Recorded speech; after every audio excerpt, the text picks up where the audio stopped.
အားလုံးမင်္ဂလာညချမ်းလေးပါခင်ဗျာကျွန်တော်အခုတင်ဆက်ပေးမယ့်ဗီဒီယိုလေးကတော့မိတ်ဆွေအစိတ်ကိုမဆုံးရှုံးစေချင်ရင်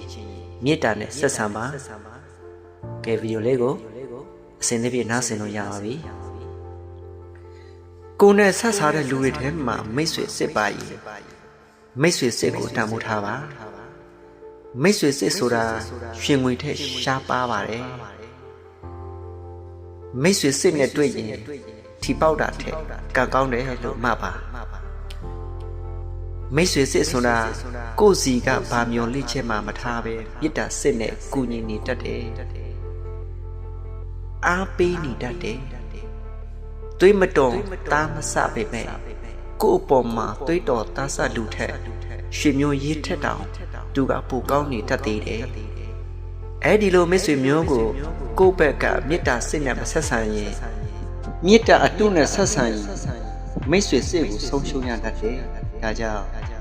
မိတ်ဆွေအစ်စ်ကိုမဆုံးရှုံးစေချင်မေတ္တာစစ်နဲ့ဆက်ဆံပါ